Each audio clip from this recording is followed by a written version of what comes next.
Rockstar gang, what up? What up? Appreciate everyone joining the live stream. Welcome to the Rockstar Report. Back-to-back wins for the Carolina Panthers, and they beat the New York Jets, man. Our Giants. I mean, I know some of us are probably like, some of us are happy. I know some of us are probably like, doesn't really care to win. You know, I'm torn in between the two. I mean, it was a good game, right? And we're gonna break it down. I mean, I'm gonna break it down from bottom to top, but I just have mixed feelings about it. Like, I mean, I'm not a guy that wants the team to obviously tank the season, but we also have to look at the bigger picture here, right? But we'll break it down. But before we get right into it, make sure you pound that like button, hit that subscribe button as always. As you guys are coming in, I greatly appreciate it. Appreciate everyone in here. Appreciate everyone joining the live stream. Yeah.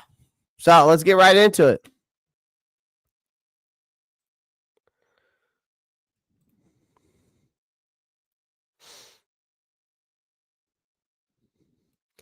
Put this over here so I can see you guys better.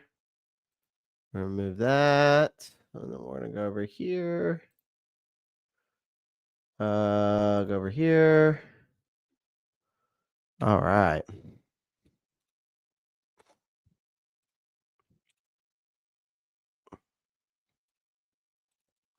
Just going to use this. No, I don't want that. This is how I want it. When it's two bottom teams, one has to win. Today was Carolina. Hey, Clay, don't worry. Reality. We'll set back in after the bye week. You know what I'm talking about. I mean, yeah, we're going up against the Kansas City Chiefs in the bye week, but who are 8-0, and it's crazy. You know, Neo Shadow Wolf. It's like the Chiefs, and I'm watching them. I got Red Zone on right here, you know, right now, and it's crazy that the Chiefs aren't even playing their best football, and they're 8-0. They're not even playing their best football right now. They're playing, honestly, their worst football. They're losing to the Broncos right now by 1 point. Patrick Mahomes does not look like the normal Patrick Mahomes that we've seen in years past, but they're still pulling out wins. So, but yeah, it's going to be interesting to see after the bye week. But I think it'll be a nice real regroup for this team. What's up, Clay? Back-to-back dubs because of the bye week. This means the Panthers will go 3 straight weeks without losing. All right. This is true. Yeah, let's get right into it, man. Right, you know, another nail-biting win over the New York Giants that went down in Germany. This wasn't just another, in my opinion, this wasn't just another W in the books. All right, like after so much mess this season, we finally strung in 2 wins together. All right, in classic Panther style. It wasn't pretty, but it got the damn job done. All right. Final score 2017, as you see here. Bryce Young. Again, the stats don't really show. I feel like he actually seemed like he knew what he was doing out there. At least most of the time. But yeah, I mean, 15 out of 25 passes, racking up 126 yards, a touchdown. Shockingly, didn't throw any interceptions. Not a single pick. You know, he started, you know, Bryce stayed calm under pressure. The offense actually converted 6 of their 15 third downs tries. And by the end, they collected a decent 306 total yards. It wasn't perfect, but it kept the chains moving and the clock ticking, right? And when we're talking about Bryce, man, like when I'm talking about Bryce, Neo Shadow Wolf, I never had us beating the Chiefs. Now, and I wasn't saying that I thought we were going to beat the Chiefs. So No, I don't think we'll beat the Chiefs. Gotta say, this defense stepped the fuck up this game. It did. They did. I think DJ Wanham's presence revealed that, actually, which we'll talk about him shortly. But I really want to harp on Bryce for a second here because, like, you go look at it again, it's his stats. I mean, the stats are just not, you know, I can't like go based off stats, but I want to say based off his performance. So I'm not really going to go based off his stats. All right, when we're talking about Bryce Young and what I saw for him, I saw a guy that was able to navigate the pocket. Like, he finally found some stability. I felt like him being in the pocket. Like, this is him getting his second chance, third chance to start as the starter? What was this? Or what was this? His third chance, right? Because he's got the start against Denver, the Saints, now the Giants, right? So he acted like he was actually looked comfortable getting comfortable in the pocket, and the kid's finally showing some confidence. I got to give him that. He's stepping up. He's making throws without dancing around like he's trying to avoid landmines. Against the Giants, he didn't do too much, but he didn't really have to, right? He was clean. He was efficient. He trusted his offensive line just enough to stick to the plan. Holy crap, what a catch by Terry McLaurin. But let's be real. That's a big deal for a quarterback who started this season out looking skittish. Like, the kid's found some, I feel like he's found some new confidence in the pocket, which is refreshing. I think it's because of him sitting out. It's like he's finally shedding the baggage from last season, leaving the behind the deer in the headlights approach, and looking a lot more like the poised player we were hoping and praying for from Alabama. Now, of course, would I like to see the stats up higher? I think everybody in this chat would. Everybody who watches this channel would. We would rather see at least 226 yards instead of 126 yards. But there's hope. I mean, and this is an improvement, and it didn't happen overnight. And it sure as hell didn't happen without a few bumps along the way. If we talk about Bryce Young, you go look at his first half of this game. First half, really. No fireworks, no long bombs. He was just solid, smart play. Like, he protected the football. He moved the offense down the field, relying heavily on Chuba Hubbard to carry the load, getting a sack on the second play of the game by, of course, Brian Burns, but that was the only sack that they got on him the whole game. After Brian Burns got his one sack, that was it. No other sacks. He wasn't but again, he wasn't putting up monster numbers. But he played clean football, which is exactly what this team needs right now. Stat-wise, again, he was fine. But in that first half performance alone, he had 62.5% completion rating, had 94 passing yards, 1 touchdown interceptions, 6 rushing yards, passer rating at 99.5. Again, it's nothing jaw-dropping. It's nothing jaw-dropping, of course. All right.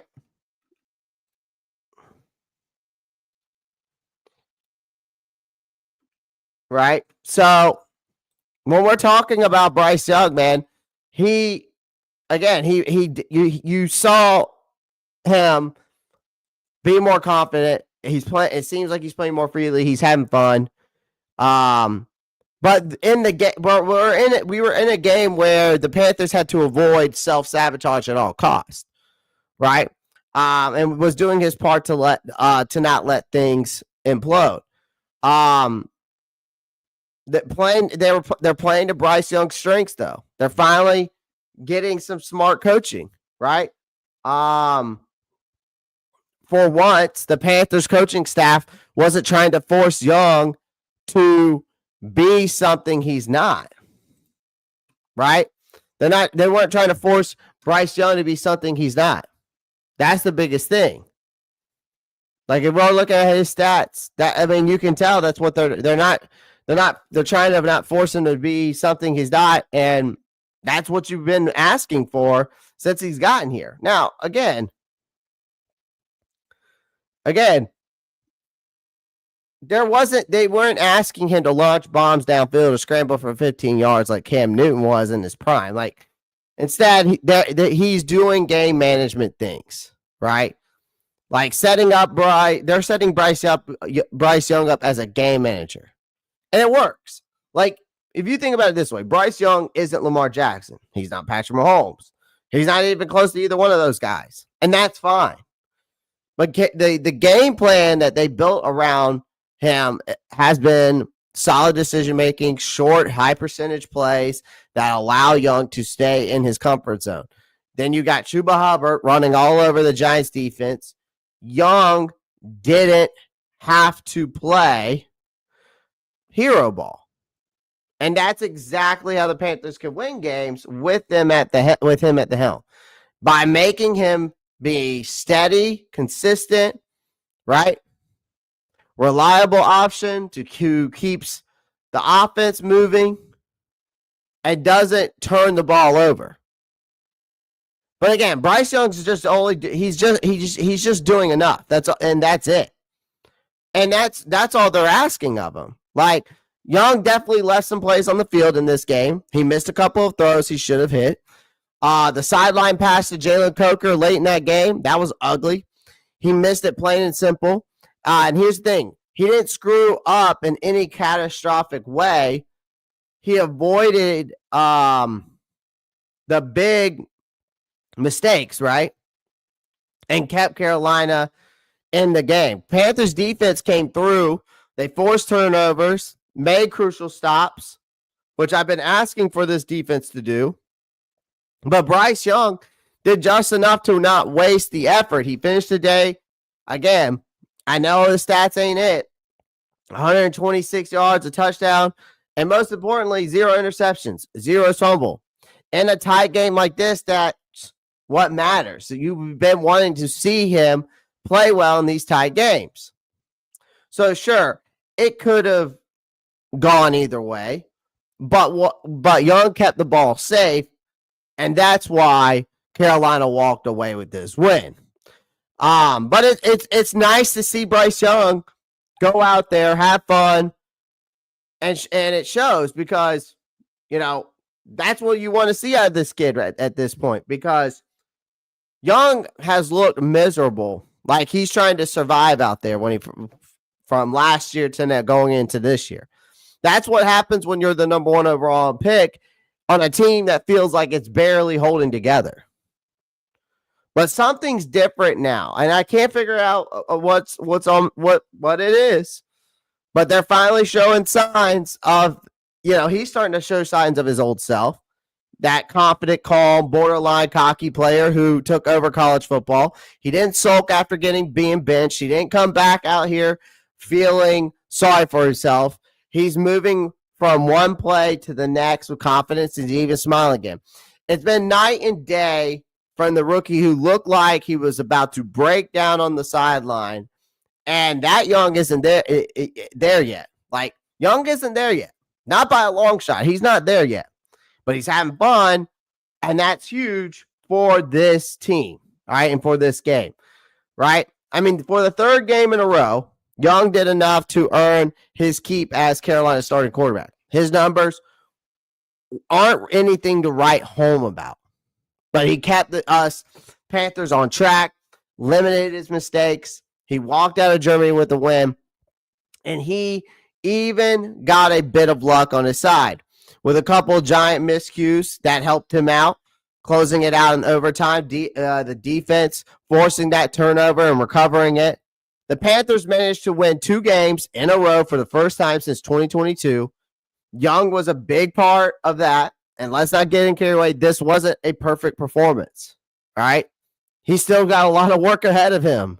If he's going to establish himself as the future of this franchise, I'm going to need to see a 300-yard I need to see at least a 300-yard game, and the rest of the season, I need more than 126 yards to say, yeah, this guy's a franchise guy. I need 2 touchdowns. Like, I hate to say that, but when you look at franchise quarterbacks, go look at their stats. They're throwing up more than they're 200 plus yards, 2 touchdowns a game, basically, for the most part.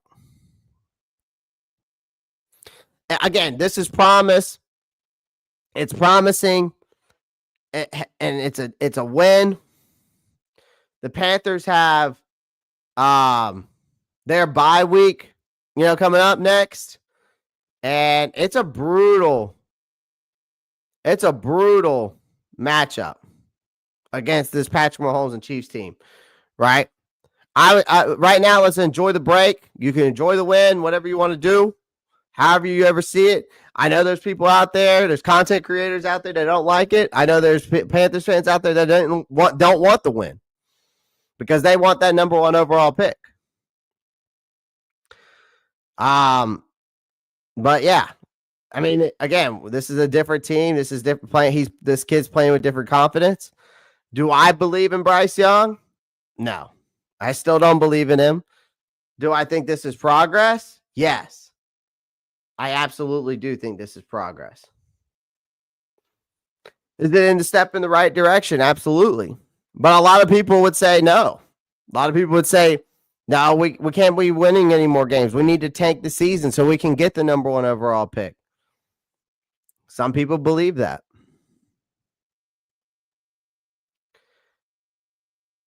Damn. Some people believe that. Bryce is looking better. Matt Travis comes in and says, Bryce is looking better because the team he is playing is dead last in the league. If he plays just a mediocre team, he will be the Bryce we all remember. We'll see. Which is sad because at Bama, he was jaw-dropping at times. 0 interceptions for Bryce. Yes, Joshua. CJ, keep pounding. Let's go. Yes, sir. Hubbard better turn out for them. They just signed a long-term contract with him, and they should use him as a trade bait and rebuild the entire team. Matt Travis, they just signed him. You just said that. Hubbard better turn out for them. Well, he just turned out today. And yeah, they just signed him for a long contract. But why? They're not going to use him for trade bait now. That makes no sense. That's not in the, if they wanted to use him for trade bait, they would have already done it. If they wanted to use, they wouldn't extended him for a 4-year contract if they wanted to use him for trade bait. So that makes no sense. Let's talk about Chuba Hubbard real quick. Let's talk about Chuba Hubbard real quick because you're talking about a guy that just went beast mode. All right. Obviously, this guy is your obvious MVP of the day. This guy went off. But damn, he's come a long way since the brutal start this season, and then he's come a long way since he's gotten here. Finally been one of the guys that we've actually, kept in house and brought up, right? But I tell you, Chuba Hubbard went beast mode today. Like, this guy went off. He had a career high with 153 rushing yards and a touchdown. Again, this wasn't just another solid performance. It was the kind of game that justified that his new $33.2 million contract extension. He didn't just put up the numbers. He dragged this Panthers team across that finish line. This guy is giving the offense a real identity in a season that lacks any kind of direction. Dave Canales better keep feeding Hubbard after the bye week because the only thing he's giving this offense is a pulse right now. I think that obviously with Brooks coming back, we can obviously expect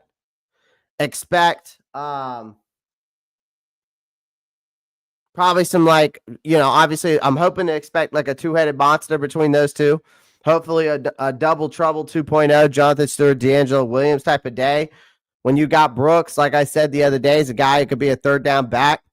He's got a lot of elite skill sets when it comes to his elusiveness, footwork, vision.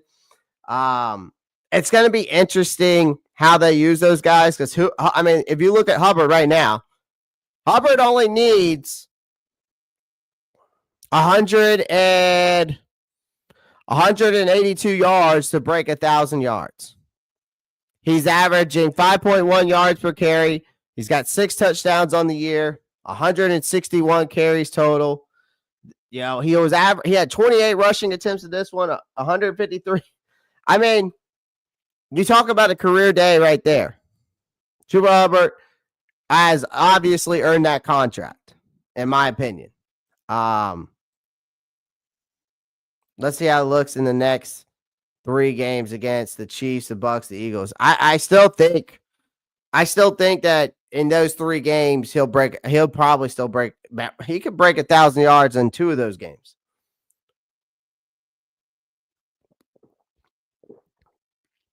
And if he does, great.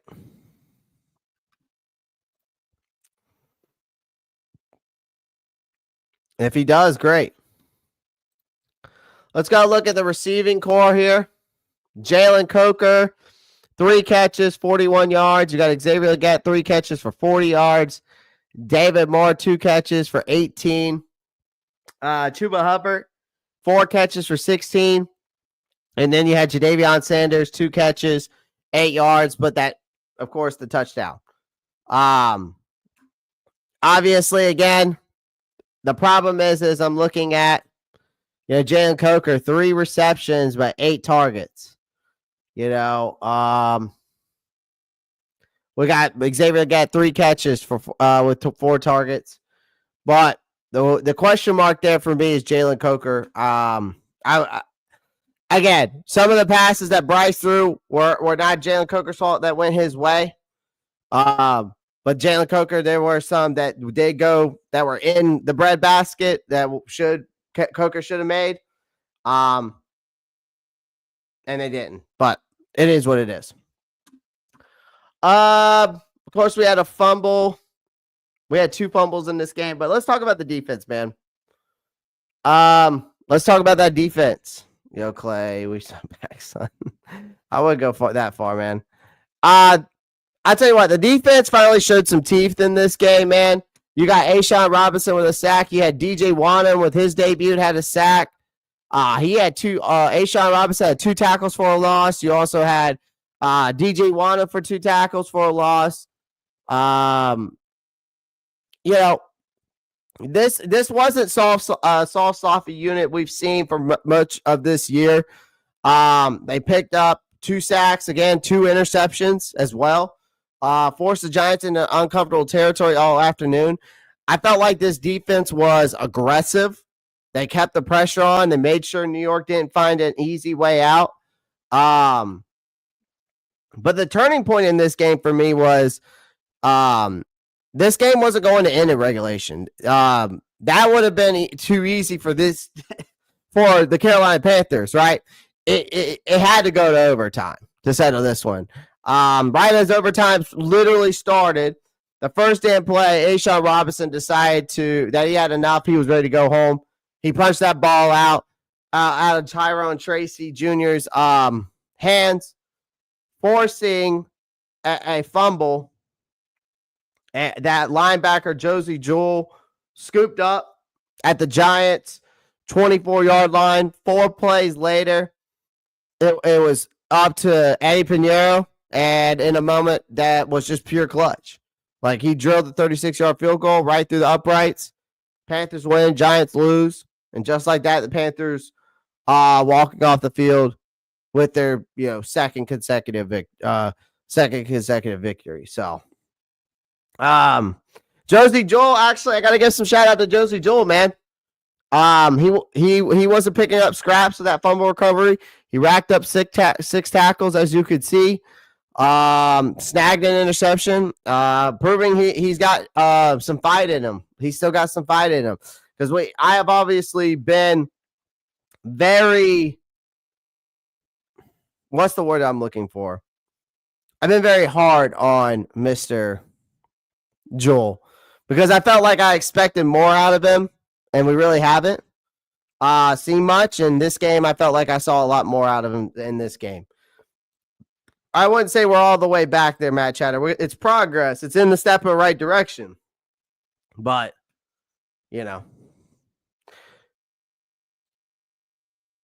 Is Tuttle on the team? Yes, he's on the team, Matt Cheddar. He has not left the team.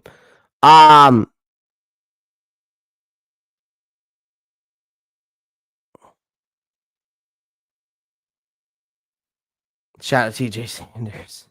Shout out TJ Sanders, the Gamecock. Oh my gosh, the Chiefs block field goal still undefeated. Yep. I just saw it. I got red zone on right here.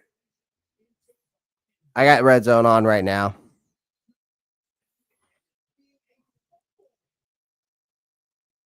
Yeah. Yeah. So, I mean, again, man, like, yeah, I got to give Bryce his props. This team did its thing. Chuba Hubbard did his thing. Let's talk. Oh, I got to give a shout out to the offensive line, man. Like, we've got to give a damn standing ovation to this Carolina Panthers offensive line. These guys, each and every game, seem to surprise me compared to last year. Like, obviously, Hubbard, if he breaks 1,000 yards, he better buy that whole offensive line some Rolexes or something, because he owes a big chunk of his success to this season to this offensive line in front of him. Especially when you've got your starting left tackle and center sidelined. You think this line would be a mess. But no, these guys step up big time. They kept Bryce clean in the pocket, not letting him hit the ground once, and held off the Giants' pass rush to keep the offense humming for a team with a passed up lineup, especially up front. They looked rock solid. They gave Hubbard the lanes. He did the rest. The offensive line showed up and made their presence felt. And so I got to give him a shout out there.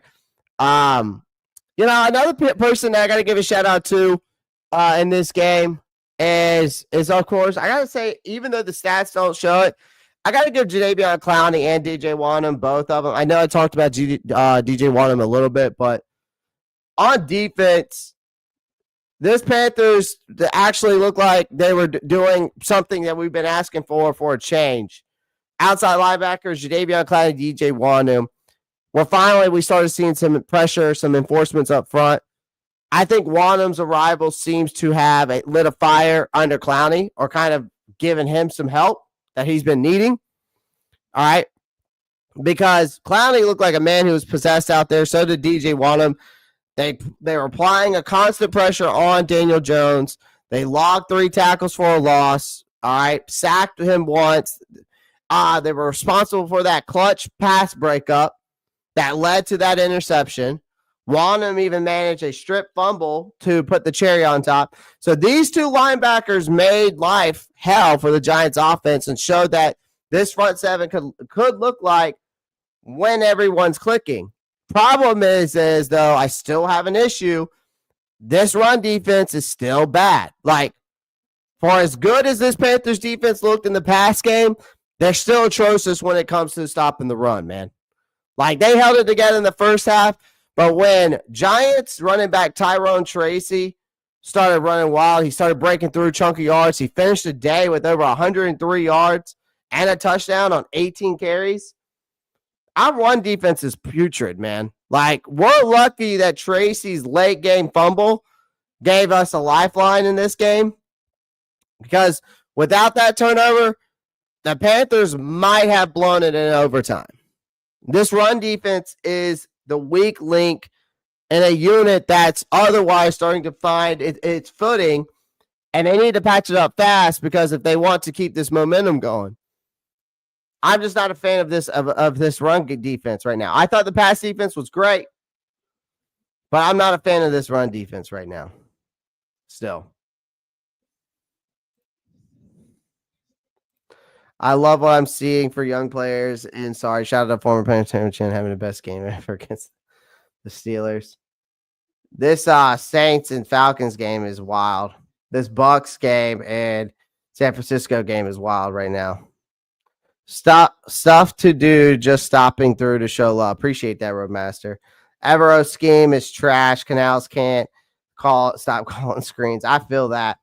Roadmaster. We should have ran at Burns all game. We should have. What's up, Anthony Brown? I'm out. Appreciate that, Roadmaster. Appreciate you stopping by, showing some love. Saints about to beat the Falcons. I don't know. Doesn't look like it. Eddie P redeemed himself from the Falcons game, right? Division up for grabs. Maybe Bryce throw like my little sister, but he had a good run. I mean, I tell you, and when it comes, and again, I do have to agree with Roadmaster with these, like, with what he said with these Evero scheme is trash, and he keeps calling screens. I have to agree with it. It's called overthinking it. Like, this is a coaching, still a headache. That's what they're doing. As good as this win feels, it's hard to not be frustrated with this coaching staff for me. Let's be real. Because the Panthers had this game locked down, leading 17-7, heading into the fourth quarter. But between Canales' overly complicated play calling and some questionable defensive schemes, they let the Giants crawl back into it. Because for some reason, Canales seems to resist simplicity. Instead of pounding the ball with Hubbard, who was eating up yardage like a beast, he started getting cute with play calls in the game. And why overthink it? Just give the ball to Hubbard. Like, and Evero's. Damn. The Saints just beat the Falcons. The 49ers just lost to the 49ers just beat the Bucks.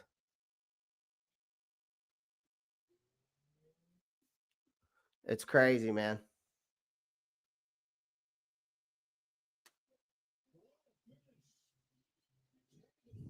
It's crazy. But and Evero's decision to play soft coverage late in the game, that was what was equally baffling to me. That was equally baffling to me. The Giants have been garbage all season, and Daniel Jones isn't exactly lighting anyone up. You're playing off coverage on a critical downs that just gave him room needed to gain the momentum. Like, Evero went with press man in the final play against the Saints, and it worked like a charm. So why not stick to what works? Again, keep it simple, not stupid. Like, this Panthers team, I think, has the pieces to be competitive. But this coaching staff has to stop getting in their own way. Like, lean on your run game, play aggressive defense, and y'all try and reinvent the wheel. Like, Canales and Evero need to get their own heads out of their own asses. Because maybe this season doesn't have to be a total disaster. So I agree with you, Roadmaster. I agree with you.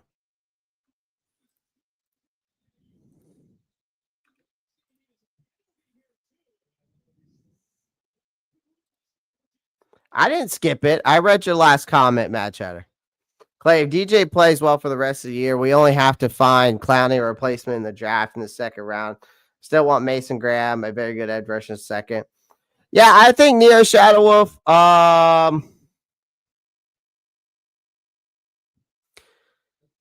think that we probably, if I'm looking in the draft, I'm trading that. I'm trading that first over whatever first overall pick we've got. I think it's still going to be a top 5, top 10 pick. I say we trade back. It just depends who's there. But it's also, let's see how many teams come calling and knocking on our door with an offer we can't refuse.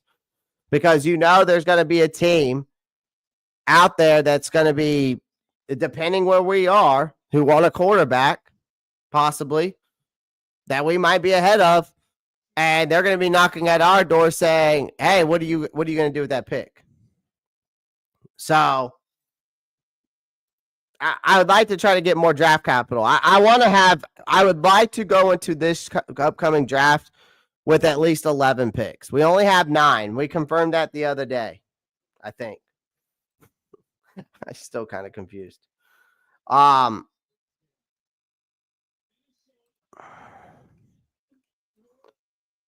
What's up, Dom34? Appreciate that. Yeah, we definitely need to go. But listen, I'm all about some Mason Graham and definitely an edge rusher. I would just love to get some more picks. I want to go into this draft with at least 11 picks. So.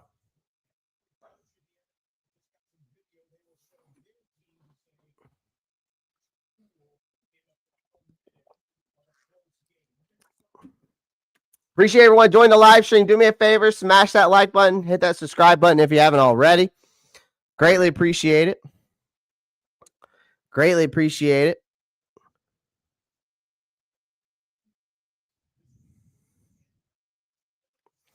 We got over 23 likes. We got 43 votes. Come on, people.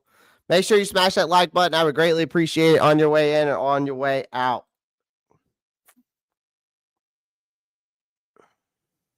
So I know that there's probably a lot of people out there, though, and you can sound off in the chat if you want to. But like, how many of you are you happy about the win? And so how many of you are not happy about the win? Because, I mean, listen, I'm not like overly optimistic about this win. Like, yes, we a win's a win. We beat a good team, or we beat a bad team, a bad Giants team that's just as bad, might as be as bad as we are. They might be the laughing stock. I don't know. Are we still the laughing stock of the NFL? I guess we'll see. But again, part of me is like, a win's a win. I'm happy to win. Of course, like you can't feel bad about winning. But part of me also is like torn between the fact of getting that top draft pick. Because if we do want to get a quarterback, you can't be 19th overall in the next NFL draft. You can't have the 19th pick and think that you're going to get your quarterback in the future. But after get your future quarterback, if that's who they're going to go with.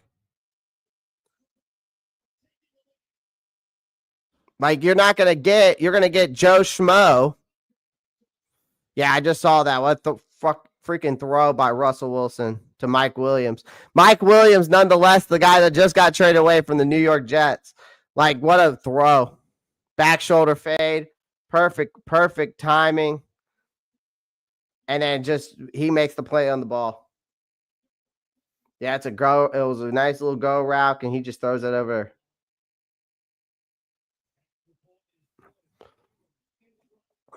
I'm happy with W's, however they come. We don't see them often, so I'm gladly take them anytime. Patriots crush Bears. Yeah, they beat the Bears, Mad Chatter. I'm happy, but after the first quarter, did we score again? Right? This is true. They shouldn't draft a QB in this draft, and I'm standing on that. Clay, next year we will mess with Bryce, but sign an upgrade for Dalton right.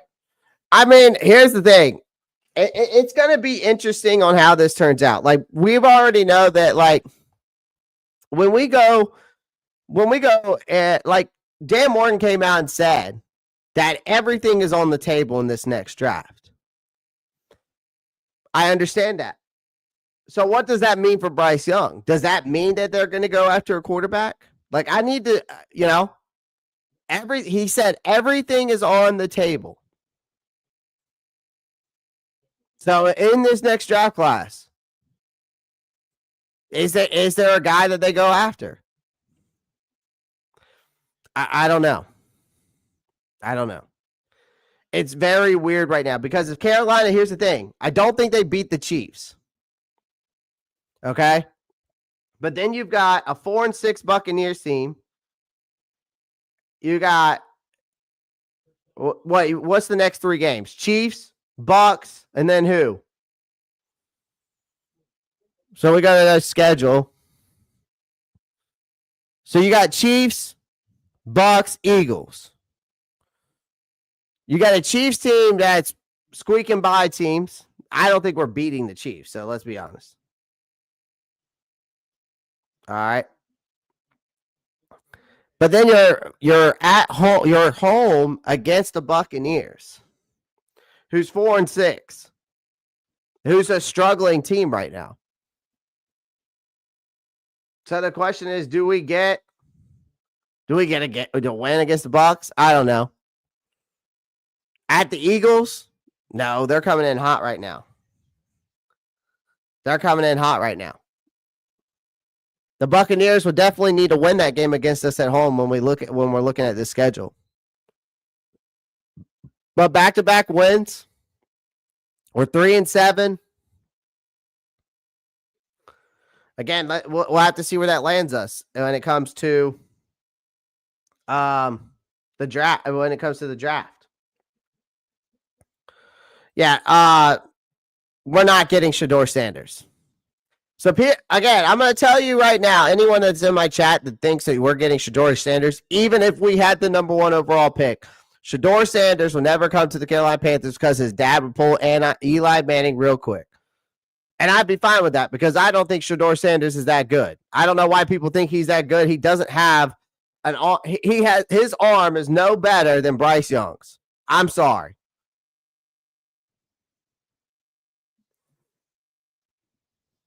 I don't think Shedeur Sanders is that the all be all as a quarterback. I'd rather have Cam Ward. I think Cam Ward is better than him. I think Drew Allard out of Penn State is better than Shedeur. You're thinking of Travis Hunter, Matt Chatter.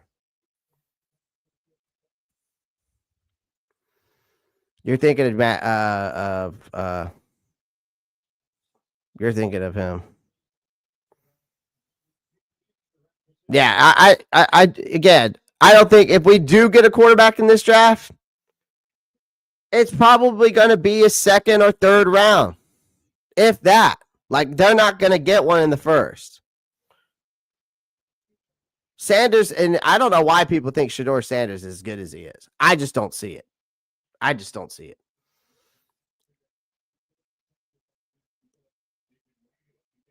I'm not, I mean, Matt Travis, I'm not a big fan of this quarterback draft class either.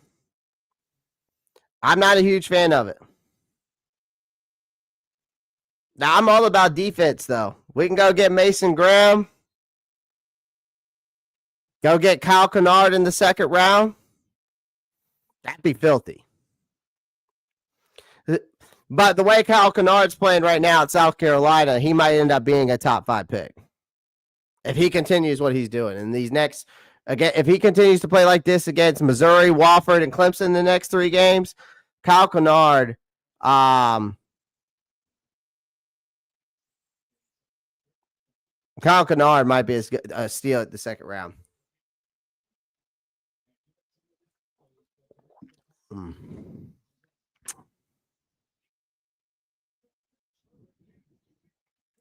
Well, I mean, neither has Shedeur Sanders. Shedeur Sanders hasn't played an elite defense. Go look at his schedule. You could say the same thing about Shedeur Sanders. And it doesn't matter. The argument's already closed, though.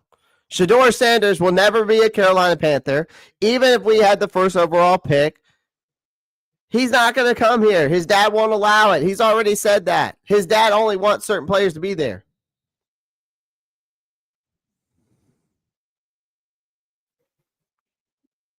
I've already done my tape on Shedeur Sanders, and I can tell you everything about him.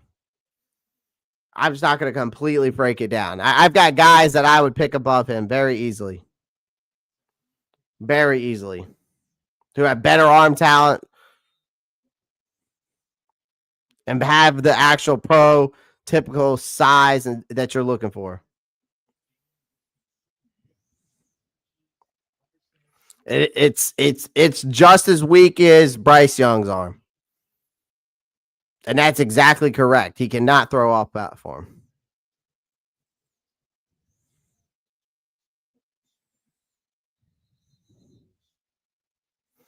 Exactly, Ben. Dan, we are looking at you. I know. I don't understand why people think, Josh, that this guy like Shedeur Sanders could become a Carolina Panther. That shit's never gonna happen.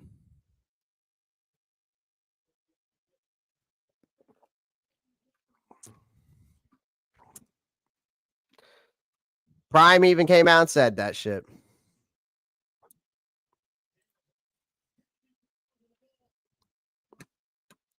Yeah, I was looking at the rest of the schedule, but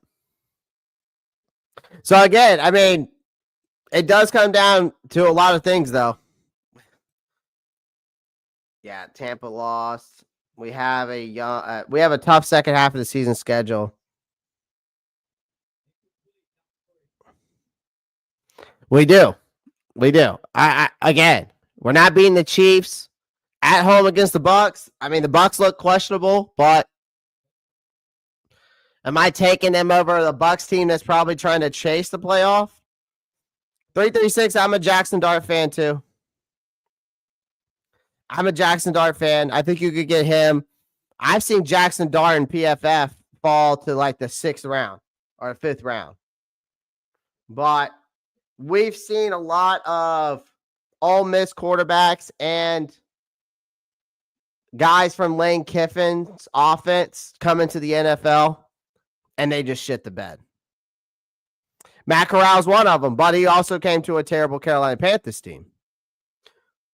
So we really don't know what he could develop to what he could have developed to be into. But we've seen a lot. We've seen a lot. Let's show you the back-to-back dubs. Yeah, I mean, again, the only reason why I'm saying, like, I think a lot of people, it's like part of people want to enjoy it. Dart's definitely better than Corral for sure. 336, definitely by far. Like you look at his arm talent size, it's way better than Corral for sure. But that's the thing, Ken. Not a lot of people want to enjoy these wins. That's the point that I'm getting at here. Everybody is now when we went 1-7, when we started out this season, 0 and what was it before we beat the Raiders? 0-2, and then we went on this 5-game losing streak right here. Nobody is thinking about this dub at this point. All right. Nobody's thinking about the dub. They don't want to enjoy it because there are people out there that they're looking at the bigger picture. They're looking at the draft. They're looking at getting the bigger draft pick. They're looking at getting that top 5 pick or the number 1 overall pick. But I'm just not a big believer in tanking. I'm just not. I'm not a big believer in tanking and saying, well, let's go get the first overall pick. I don't want to be the team that gets a first overall pick every single year. I want to be the team that's picking in the top 20 every single year or top 30 because we're winning games. That's what I want. But again, there is a process through that rebuild to get us to that point. Part of it is the draft. Part of it is getting top picks. But sometimes you find steals.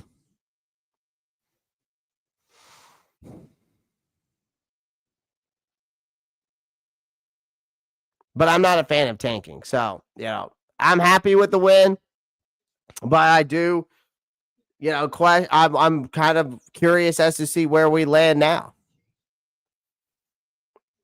If we finish still in the top 10 with a top 10 pick, I'll be happy. You still have a chance to get an absolute blue chip talent there.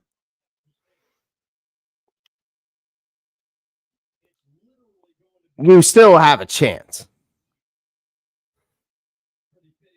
But again, I want to go into this draft this year with 11 picks or more. I want to rebuild this defense. And if they draft a quarterback, great.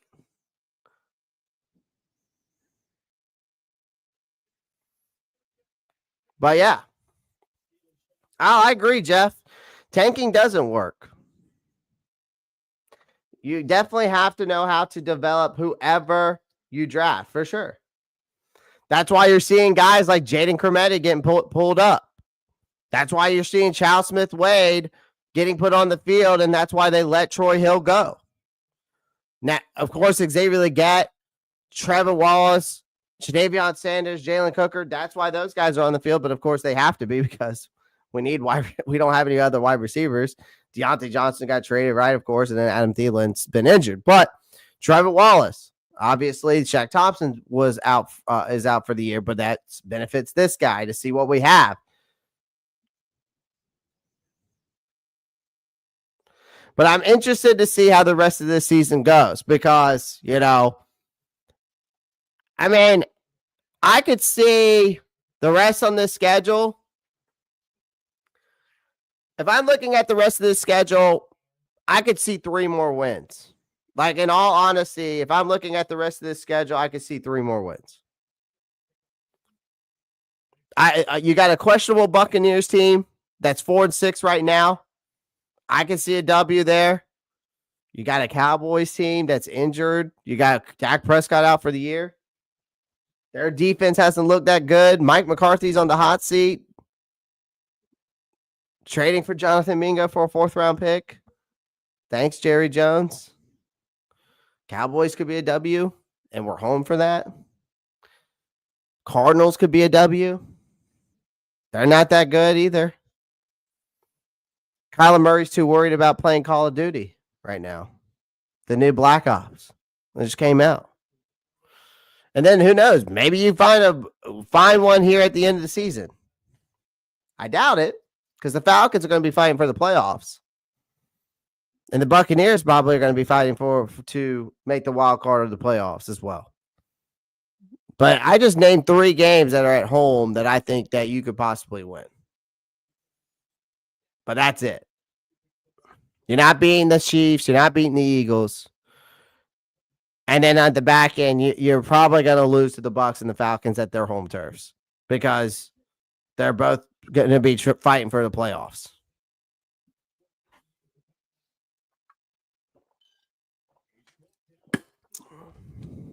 But we'll see. All I got to say is at the end of the day, I get why people would rather. I understand where people are coming from when they say they rather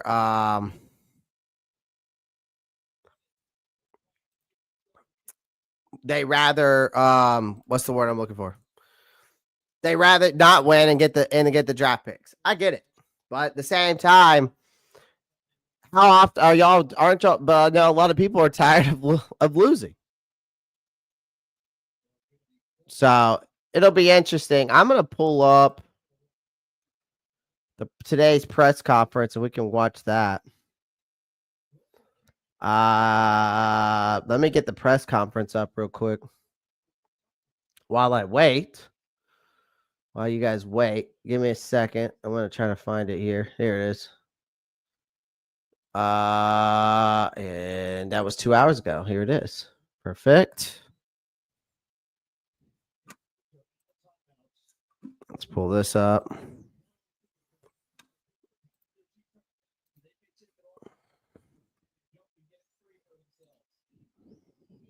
Perfect. That's exactly right, AJ. But there's fans here that is like, damned if you don't.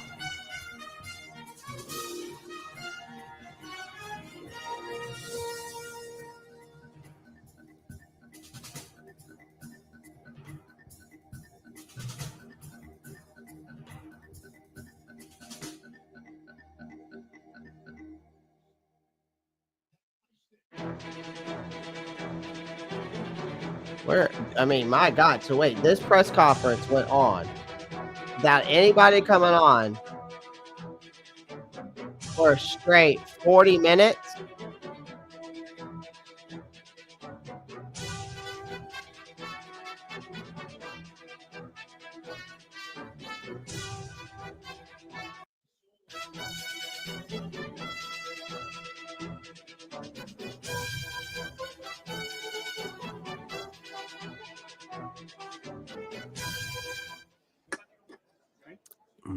What a win. What a great finish. It got really interesting there, a couple of times in some of the drives, and the guys just wouldn't quit. We just wouldn't go away. The defense just continued to play.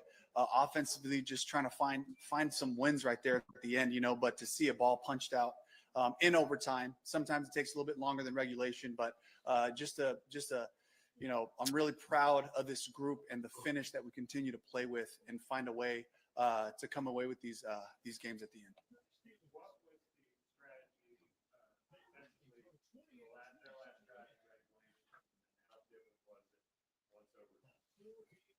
Really, the strategy was just playing our coverage. We're counting on our rush. Our rush had a nice little boost of energy from DJ Wanham coming in there, and really, creating some pressure outside. Ashawn Robinson from the interior, showing some great rush as well. And, so again, it was just about rally up and tackling, in some of those situations and guys playing their leverage, which we missed a few early on, but they corrected it and got back to playing the ball that we needed to, and I thought we were tough against the run game, but then they ended up putting a drive together, at the end of the game where, they were starting to find some of their cutback runs and some lanes there, but we tightened it up. And then I just love striking the ball, the things we preach about, just attacking it the whole time, and for it to show up in overtime when we needed it was huge. Dave, you mentioned DJ. Yeah. He seemingly set the tone in the first half to come out in cold weather, off the quad injury, having, not played in almost a year. What does that say about him as a player and your guys' performance in getting him ready to play here? Yeah, it's an amazing story, of adversity for DJ to overcome some setbacks and to find himself back on the field, and and just the whole process. I got to give a lot of love to Andrew Altoff, to Kevin King, all the return to play, guys that were working, tirelessly to just get him back out or to a point where he felt confident, and bringing him back into practice so we knew he could handle the amount of reps he was going to get in the game was great by the whole group. You guys have won as many games as you did last year when you weren't here in 2 weeks. How do you feel like the trajectory of this season is going? I just love that we're building off of weeks, and that's been the goal. Can we improve from the week before? We saw great improvement in the run game again from both sides, which was huge. We got to clean up the penalties. That's something that we'll attack and talk about, with our guys, because that really did give them some more opportunities. But, to me, it's about that weekly improvement. It's about just setting our trajectory where we can just have that mental discipline to come back every Monday, correct it, attack it on Wednesday, and see the improvement. And that's what's happening for our group. Dave, you talk about early on these weeks. When you look at last week, 3 defensive stops, you had a shot in the first half. Getting guys like DJ back out there, with Mike Jackson and JC. Are you starting to see the defense you felt like you guys were having? Absolutely, and Jordan Fuller was a big part of that too. I just talked about DJ Wanham, but also Jordan getting himself back to a point where he can be back out there, and to see the communication and the things that were happening on the back half was great. To see the guys being all on the same page was really refreshing to see those guys work together.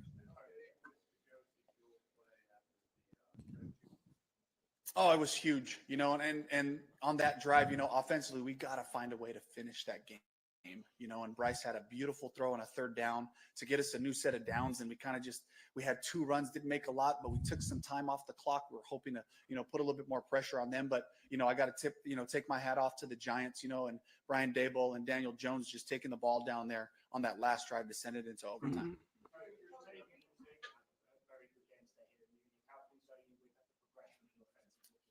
Yes, absolutely. The rookies have done a great job of just applying the principles and the fundamentals of what we're teaching them and talking about, and I was really proud of Jatavian getting in his first touchdown of his career. Really proud of those guys. And, Coker, our one rookie, had a couple of balls get away from him today. He'll make those plays. I got a lot of trust in him.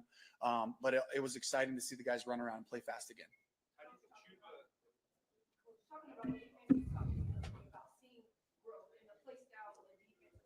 Yeah. Yeah, absolutely. I think it's about the physical nature of what we're looking for. And there were some big hits out there, all the way through. The guys, it happens when everyone's playing defensive team football and you're in position. Those plays come to you and able to just, exemplify your toughness and the physicality of the sport when you're right in position to make those plays. And so those guys did a great job of that. How do you think you ever responded to the contract? Career high, and went after it, but he was the same Chuba. I expected nothing less. It's the consistency of the guy.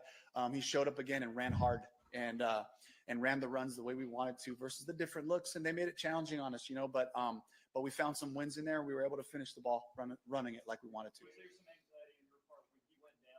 Did you think he was going to miss some time after that? I always just, feel for my guy. If I see one of our players on the ground, that always, concerns me. But it was great to kind of see him, do some checks and balances, get up on his feet. And that was great for us to finish. Yeah. Yeah. I'm so proud of Bryce. I'm so proud of taking the next step again. I thought he had a great day. I thought it could have been a fantastic day. I thought a few balls got away from us.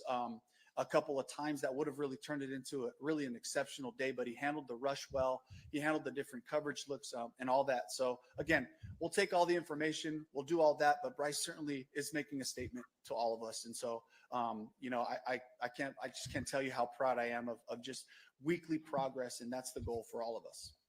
Do you have an update on Miles? Miles had like an ankle foot deal right now. So.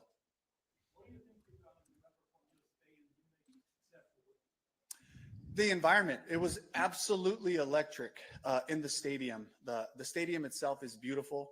The energy from the crowd, it's nonstop. It goes like a soccer match, it's the energy stays the whole time. And then there's the ebb and flows as the big plays happen, but just the whole situation, all the lights, the different jerseys out there. And there was a good following of Panthers, as things were working in our favor. I could hear it the noise starting to climb. I could hear when we were on defense, they were making noise for the other team. And so Brooks should be ready to go. Great experience overall. And to this comment, yes, I would love. I would listen. Came here to win a football game. Wouldn't be opposed to the idea. That's what we'll remember. So it was a special. Appreciate that, Tabletop.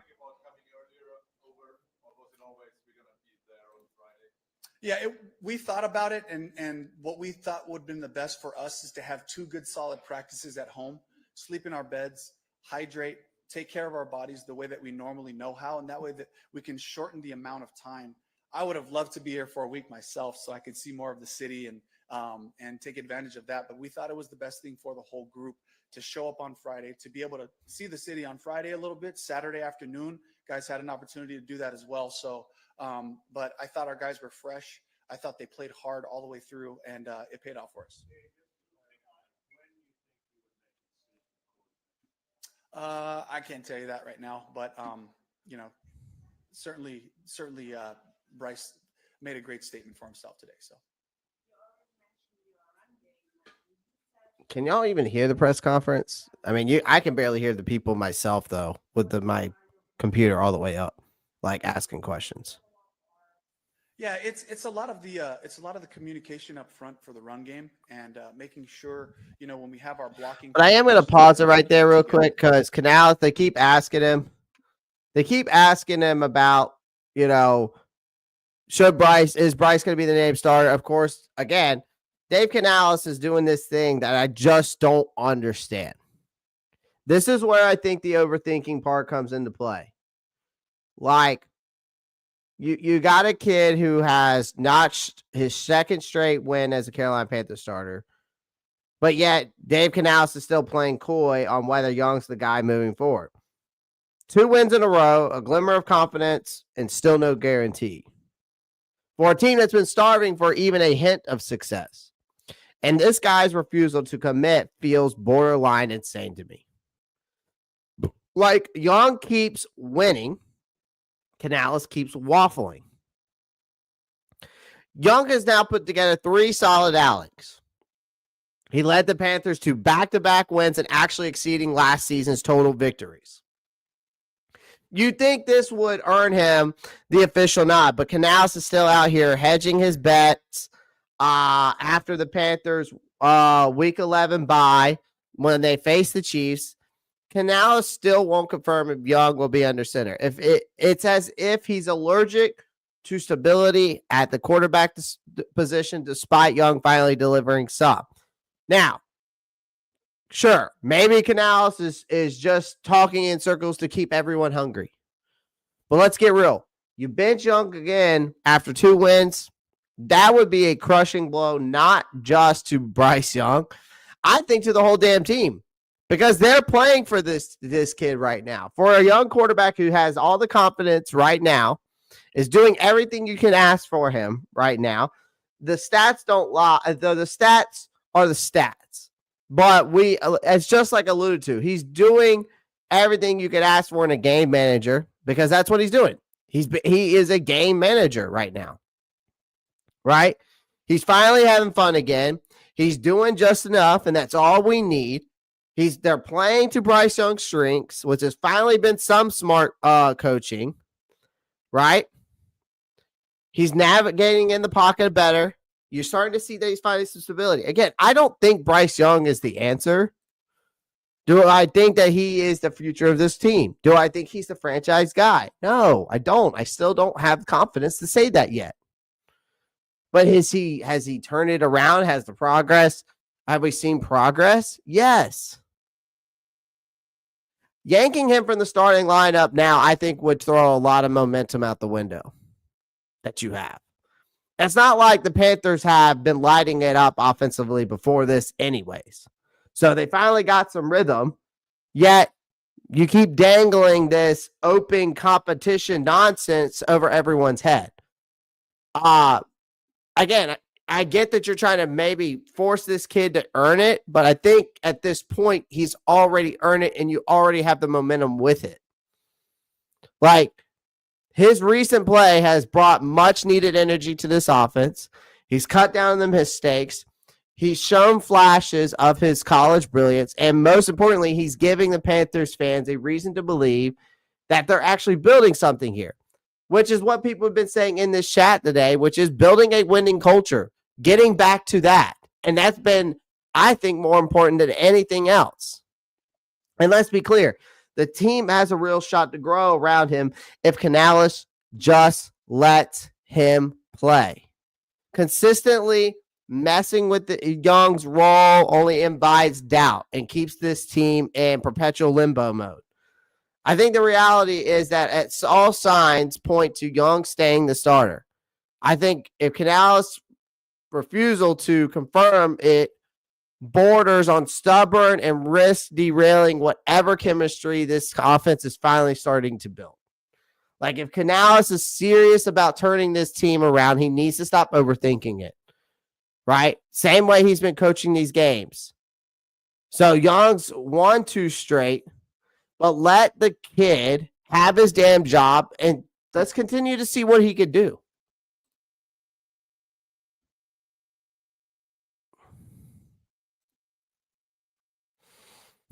You got to stick with Young to see what he's got. If you can keep yourself from drafting another quarterback, yeah, might be waffling to force other team to prepare both quarterbacks. I don't know. I don't know why he's holding back. Just say he's playing. That doesn't mean whether Bryce is the guy. Right. Yeah, I can't hear the questions either, though, Brad, so it's all good. Working seamlessly that way. And the consistent piece has been Chuba Hubbard.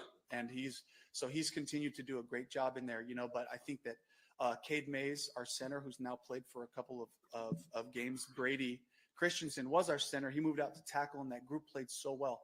They pass protected great. We ran the ball when we wanted to. And so I'm really proud of this group coming together, facing some challenges with guys coming in and out of the lineup, and really having a great day against a really good Giants defensive front.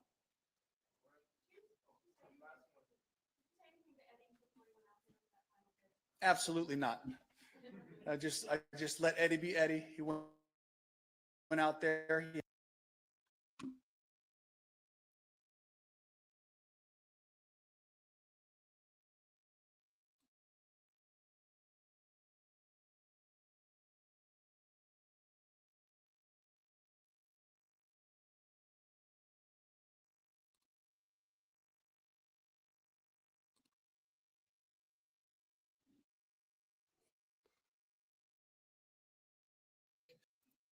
And we always talk about, the bigger the moment, the smaller the focus.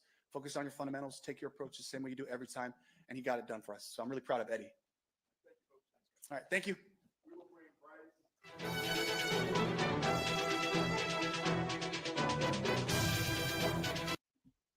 All right, let's move forward.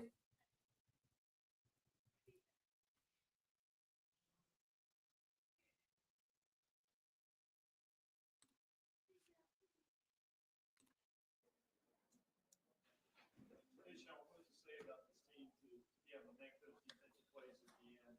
Your forced fumble, Josie getting that interception. I'll say we're starting to come together. We're starting to make more plays on defense. We're starting to trust each other and gel and building that camaraderie, just truly understanding one another and how each other plays and just truly building it, being a brotherhood, from offense to special teams to defense. I feel like this whole team is a brotherhood from the coaching staff. Like it's really tight and it's showing, being a young team, we're really coming together. And I think it's a good step for us to take in the right direction, to trend in the right way, to be better. Was it a little bit of a shock toward that end when you lose Derek early, you lose Shaq early, because those guys were so important in what's happening? To this defense, yes. Those guys have been here, been a staple of this team, and being those defensive leaders for us, sorry, it's been tough. But as us being so young and working together and trusting one another and just truly just talking it out and watching film together and being on the same page, I feel like that's helped us grow as a team. Maybe we haven't won those other games, but I've seen us take the right steps and trend the right way, offensively, defensively, and special teams wise.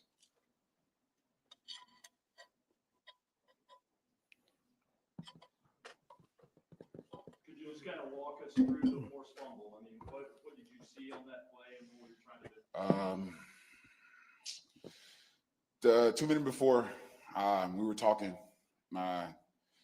My teammates were saying I was having a great game, and so coming from that team from last year, I had a little extra more fire, and no one would be better to end the game. So I was telling them I would want to end the game if I get the chance. If I go back out there, and I had the chance to. And once I saw the opportunity, I saw them carrying the ball loosely the whole game.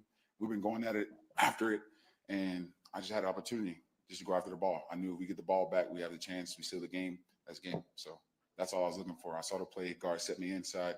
I knew that I had to power him, pressed him longer on the inside, sat there, waited for the back to jump hop, shed it, boom, wrap up, strip the ball out. When you have a game like today and then next week you've got the bye, is that sort of coming at the wrong time and you feel like you build some momentum coming into a slight quite tough game against the Chiefs, Bucks, and the teams? It gives us more time to prepare, and they'll get a chance to come out road. But we haven't had a bye all week. It's week 11, so us getting this chance to recoup and get the guys back that got hurt today, and we're all banged up, and getting everybody back in the system, coming in and communicating, and just make sure we take care of our bodies and keeping on the right path, and having extra film time, extra film study to watch the Chiefs and be able to prepare and see extra things. A week where we're sitting down and being able to watch them this week coming up, and then being able to watch them next. You know what I'm saying? So it's kind of great to have that and be able to study, and then once we come back together, we come back as a team. We can talk these things out, see what we're seeing, and watch that film together and go out to practice and break it down. Yeah, it's not going to be perfect, but we have a whole week to prepare. So I think it'd be good for us to get this time and also to be able to study more. For me, it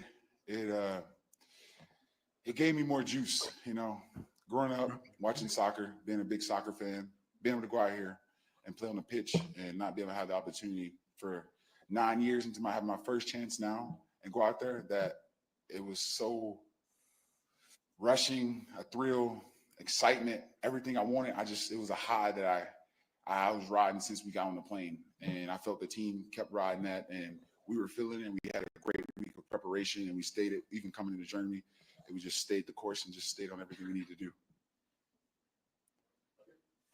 A lot of the players have been sort of seeing around Munich doing bits and bobs. I'm sure yourself has been around as well. Is it nice when an organisation sort of allows you that freedom to go and explore and to enjoy yourself and sort of have a relaxing, calming focus within the group rather than it being quite intense? Because obviously it's quite a lot travelling over here. Yes, sir. So do them little elements of the organisation done have helped being over here? It's great having that time, them treating us like pros and not kids, and trusting us to do things the right way and giving us their freedom and us doing things the right way for each other and knowing that it would hurt us if we did something wrong. So having that trust with coaching amongst us and amongst each other, it's great. And have that time to go see things, relax, keep your mind not in such hyper focus and all that stuff, just to be able to relax. And when it's time to get back in hyper focus, you can lock back in and you can get ready to it. All right, everybody okay? Thank you, Sean. Thank you, guys. Ashawn's such a big dude, but he's like seems like he's so well mannered for how big he is.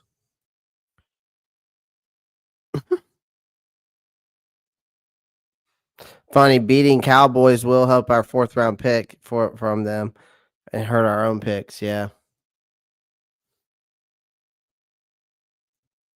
Trying to fast forward to the rest of the press conference, see if we can get it up. Oh, here we go. We got Bryce right here. Good turnout. I appreciate that. How's everyone doing? You're right. That's all perspective. I'm great. I'm blessed for sure. All glory to God. I'm super happy for this team, for my teammates, for everyone involved. And you know, it's great. Again, it's 2 wins right now. We had these 24 hours. We're gonna enjoy it. But you know, obviously stuff to clean up, stuff to build off of. But we'll worry about that, you know, when the time is appropriate. When I talked to you earlier, you talked about your faith, and how did that play today in your confidence in executing today? For sure. I definitely draw my confidence from the Lord. That's the ultimate source for me. So good or bad, ups and downs, regardless of what we're going up against out in the field, I carry that confidence with me. I know that everything's already written, it's already ordained, or whatever God's will, you know, what He wants it to be is what it's going to be. So just having that thought process, doing everything I can to glorify Him, help the team do my job. But ultimately, He controls the outcome. So that's my thought process. Yeah, that was awesome. I'm super happy for him. Someone who's been playing so well, worked super hard, great guy. It's great having him in the locker room. So I'm glad for him to get his first. And there'll be plenty more. Bryce, how much more comfortable does it make you knowing you can turn around and give Chuba Hubbard 25 times? Yeah, extremely. When you have a back like that, O-line that you can lean on in the run game, that's huge. You know, it helped us out a lot, opened up a lot of things. You know, Chuba played amazing, as he always does, but did a great job. Again, like I said, the line creating for that. So, you know, having that is huge. Playing for you in front of this crowd, technically it was a home game, but does it feel like a home game or more like a away game or totally different? Yeah, I feel like we got some good like home atmosphere. Everyone was quiet on 3rd down, and they got a little loud for them on 3rd down. So I appreciated that. But it was really surreal. Honestly, just being a kid from Pasadena, California, and being out in Munich, Germany, playing a football game is just something that is something I never could have dreamed of as a kid. The fans, the support, everything here was amazing. Being able to see the city, be out here, and just the engagement from the fans throughout the whole time. It was just cool seeing a different culture and atmosphere. So it was definitely a blessing. I already made my little no joke last time, but maybe 1 or 2. I tried my best, but I still have a long way to go. How often did you get recognized out in the town? At least once we know, but Yeah, a little bit, but it was all super great interactions. Everyone was super nice. Just being able to talk to some people, take some pictures. Everyone again was just super genuine that I had met while being out. So I was grateful for that. Sorry, what you say? how will you celebrate on your flight back? Ooh, I'll probably go to sleep. That's probably what I'm gonna do. So you had a great run on the left side. What you thought about the run, or what you saw, what makes you run that fast? Yeah, well, I just saw they brought nickel pressure, back had to pick it up, so that was the check down. They did a good job of covering some down the field stuff, and the line did a great job of protecting for me. You think of like a run as the line didn't do a good job, but really it's the opposite. The line was able to make the lane for me to run, so they get credit for that for sure. And was just at that point, you just try to pick up as many yards as you can.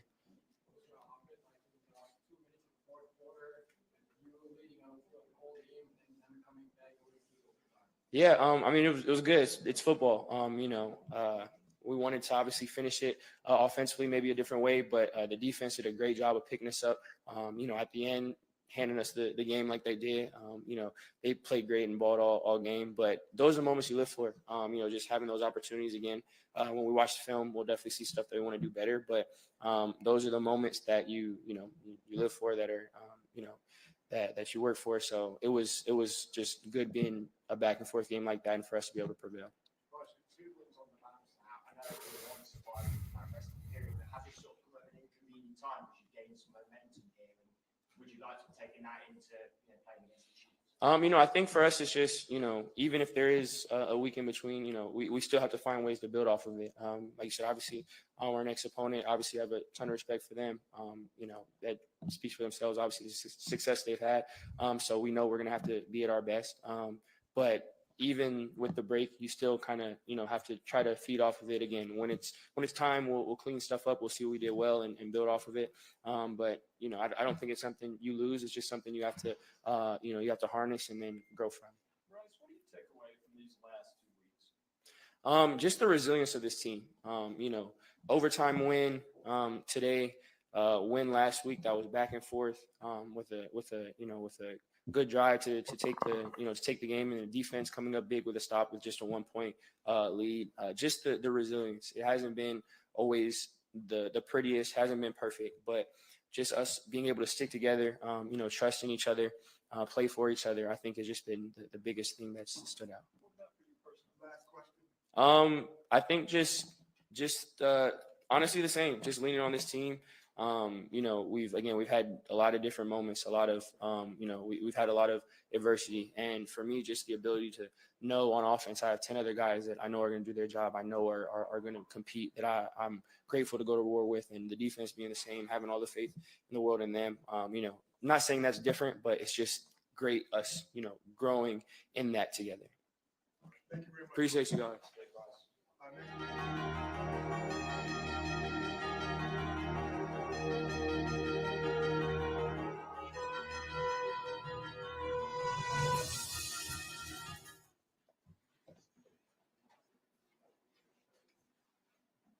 Josie, textbook interception.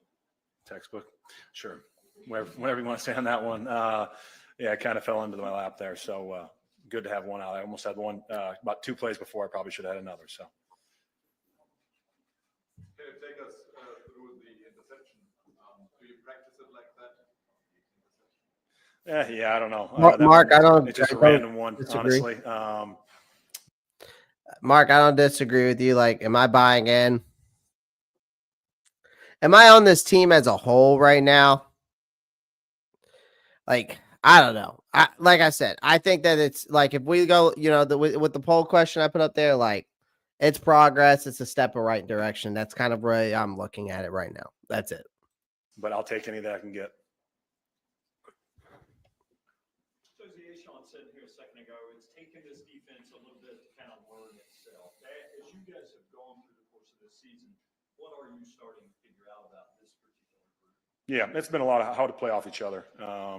Whether that be the run gaps, whether somebody's going to take a back door or go front side on the D line, and then how we're going to fit it off the back end. So, I think you said it perfectly. We're learning each other. We're gelling, and every week is getting better. So we just can't have those lapses. We can't. We got to trust each other and keep up the communication as the weeks go along. And we get better as the weeks go along too. Good afternoon, Cyburn. Appreciate you, man. On that last play, he said he wanted to close it out himself. Did he say anything in particular in the huddle? He's lying. Yeah, no, I would not believe him. I'm totally joking. I don't know if he said anything in the huddle. Usually I'm the one talking, so I don't know if he said anything in there. We'll have to go back. Hopefully somebody's mic'd up.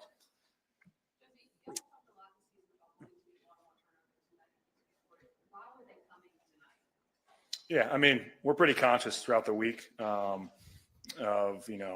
Wednesdays and Thursdays, trying to get those turnovers, whether it be punching at the ball or being visual on the quarterback, understanding our drops and how to get in those windows and stuff like that. So, Coach E's done a great job of forcing that issue and forcing us to think about it as the day goes along. First of all, we need to be able to tackle, and then, the turnovers come after that. So we just got one step at a time. Don't think about the ball too much, but we've done a pretty good job these last couple of weeks of increasing that.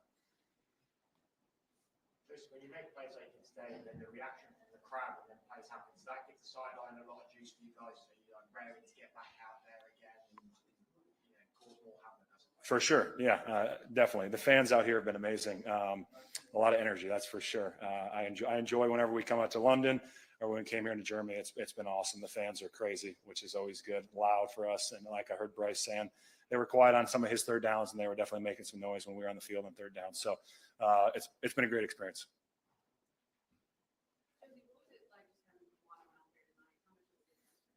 A lot of energy. A great player. We've been excited about him coming back. I worked with him a little bit when I had my little hamstring issue about 3 or 4 weeks ago. A lot of hard work that guys put in.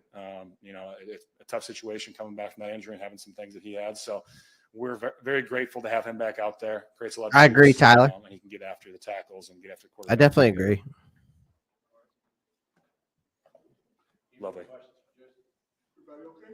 Everybody's great.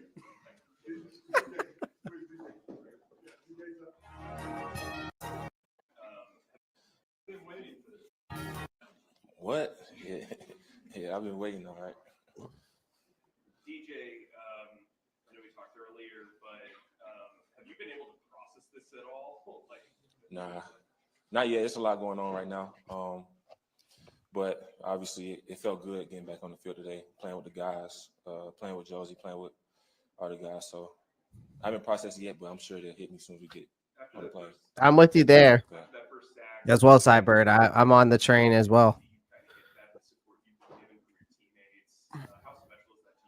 Oh man, really special. I think I celebrated literally with everybody, offense and defense, all the coaches.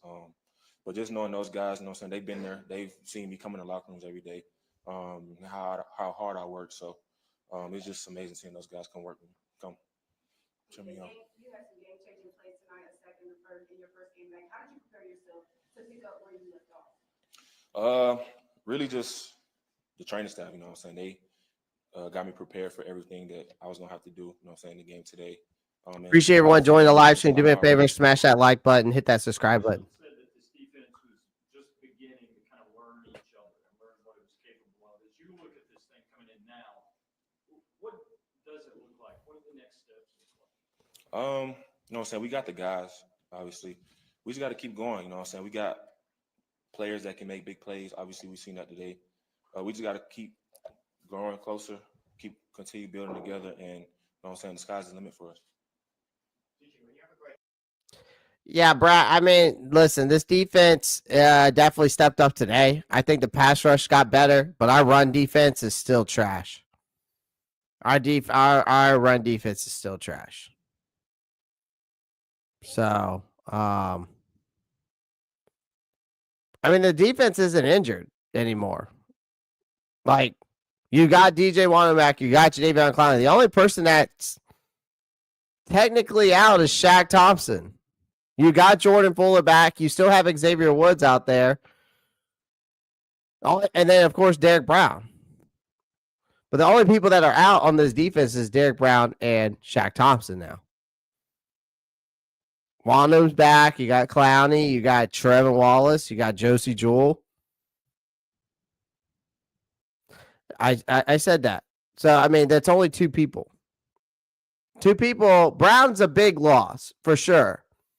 Shaq, I think I'm liking what I'm seeing from Trevor Wallace right now. I don't think Shaq's our second best defender. Yeah, Fuller played today. Fuller actually had a decent day. So, I don't think Shaq's our second best defender. I think Trevor Wallace has done more than Shaq has. I'm just saying. I like Trevor Wallace. I'm liking what I'm seeing out of third round pick with him. We also got to think about J.C. Horn's our second best defender. Let's be honest. He's top 5 locking down dudes every single week. He's an elite talent. I just don't think Shaq Thompson is our second best defender right now. But we got guys now stepping in. You got DJ Wandum coming back. You got Clowney coming back. Or you have Clowney. Let's see what this pass rush can do. But yeah, Derrick Brown's definitely a huge loss. But it's not like this whole team was injured and was full of injuries back how many weeks ago. All right. Like this, you could say this defense is injured, but it's two people. There's 8 to 9 other guys on the field that have to play their positions. In my opinion, we should have let Shat walk, kept Burns. It's a good point, Calhoun. It's a good point. It's just hard to get probably keeping Burns, Calhoun. It was probably hard to keep Burns and then them trying to get Damian Lewis and Robert Hunt. Oh yeah. Would you sort of rather you just go straight into this Chiefs game after the performance you had today? Or They did Cyburn. They did lose a Oh, lot. nah, that bye week is it's gonna feel good. I feel my body. I feel it right now. You know what I'm saying? And, ain't no telling what I'm gonna feel tomorrow. But having that bye week is gonna be good for me.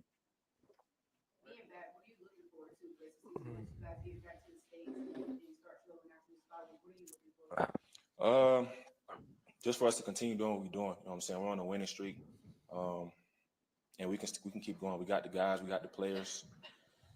Just keep putting the work in, keep growing closer, like I said, and the sky's the limit for us. All right, one more question for DJ. Jonathan Brooks is taking a long time to recover or at least get on the field, almost similar to your timeline. What advice would you give him after playing a full game the way you did? Really just patience. You know what I'm saying? He's young.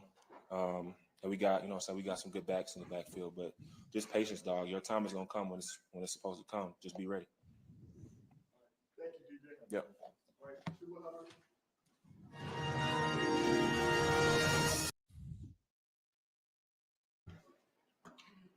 All right, Chuba, close us out here, man.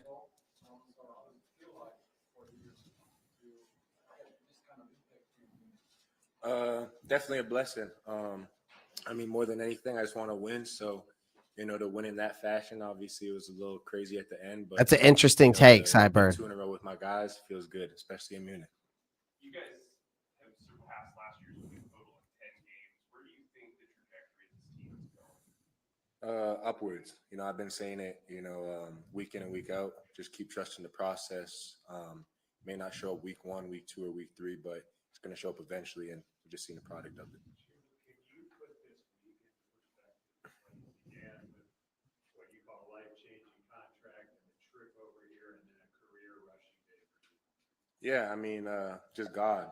God's good. I can't thank him enough. I can't thank all the people, like I said earlier, that has, helped me get to this point. I'm gonna just keep putting my faith in God and keep working hard and just hoping for the best. 2 years ago, when you NFL made the stadium, the players were complaining about the natural grass. Since then, Bayern Munich changed the turf to some kind of hybrid turf. How was it for you playing on this? I'm gonna just be honest. The grass wasn't too bad. Obviously, it was slick. We all had to wear 7 studs, which obviously isn't that big of a deal.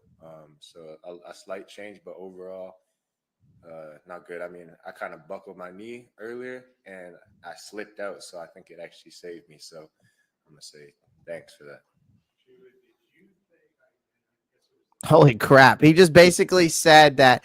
Basically, Chuba just said that he basically his knee, he goes, his knee slipped out.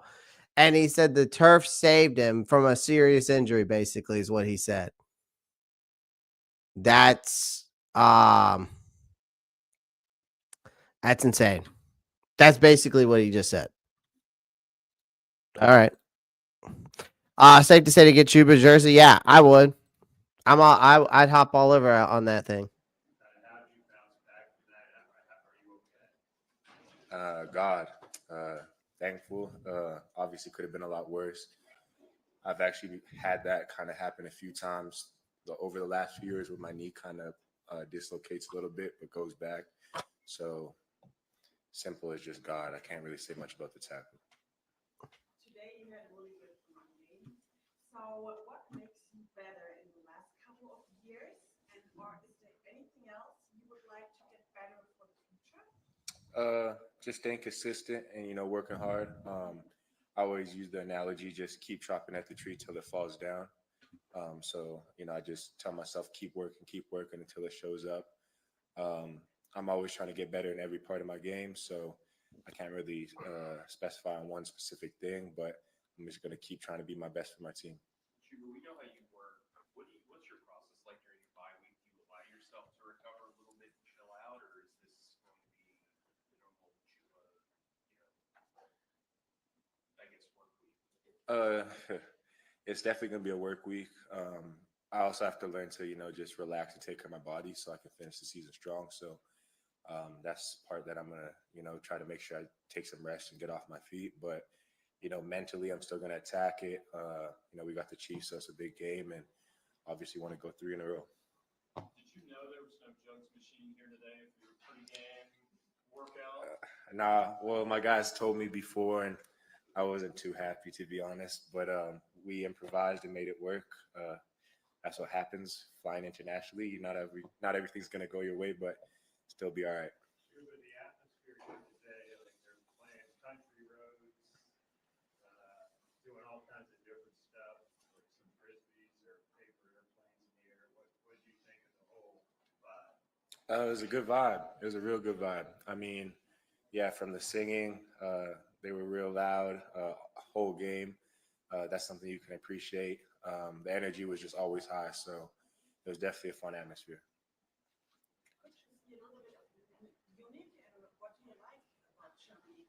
Unfortunately, we only were here like 72 hours, so I'm just kind of stick to my process and try to get my body right for the game. I've been to Munich before, though, so great city. I love it. People are really nice as well, so hopefully I can come back soon. But yeah, these last few days are just kind of like get my body right. So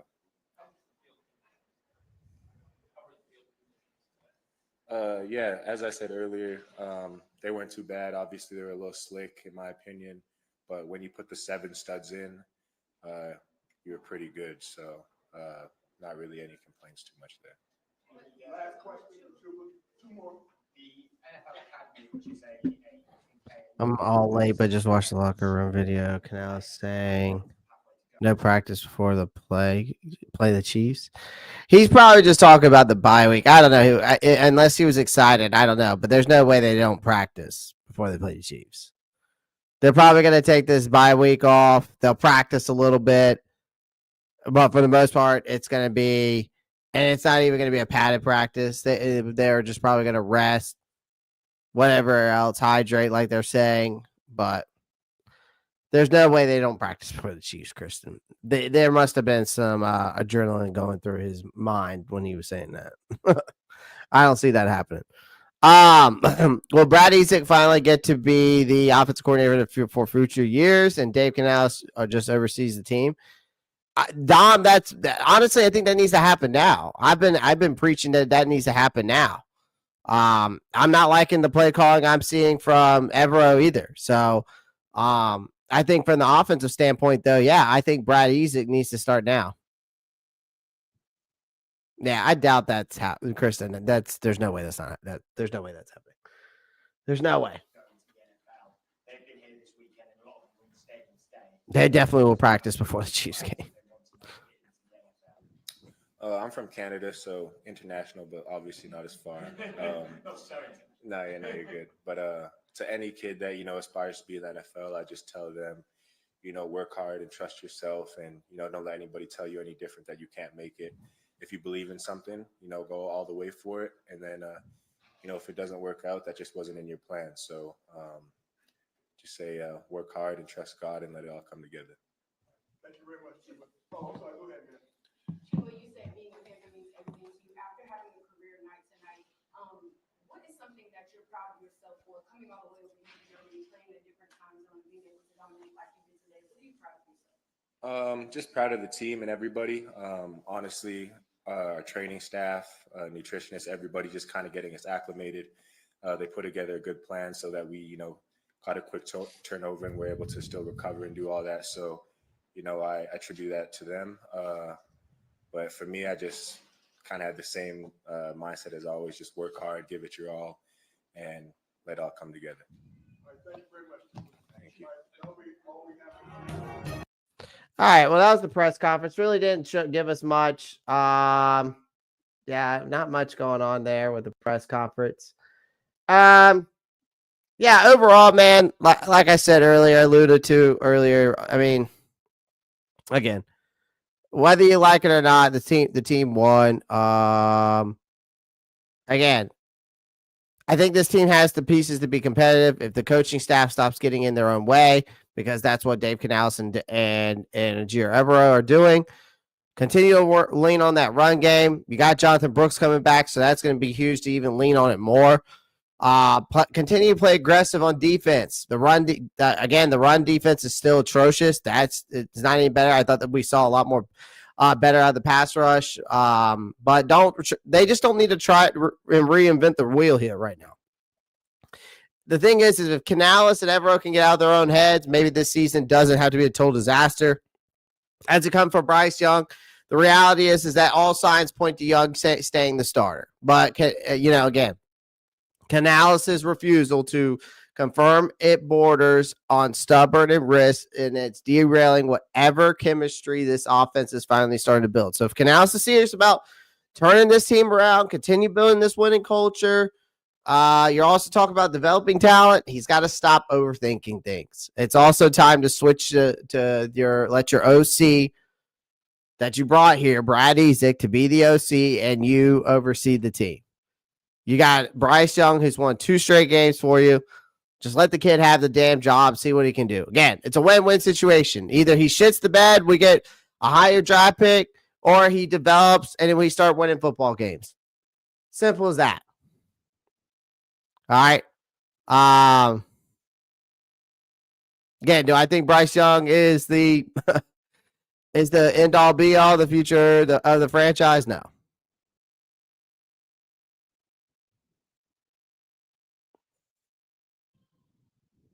Right. Exactly. So I appreciate everyone joining the live stream. Make sure you pound that like button, hit that subscribe button. I will see you guys tomorrow. As always, 3 things. Have fun. Be safe. Keep pounding. I'm out of here. Have a good evening. See y'all tomorrow. Peace.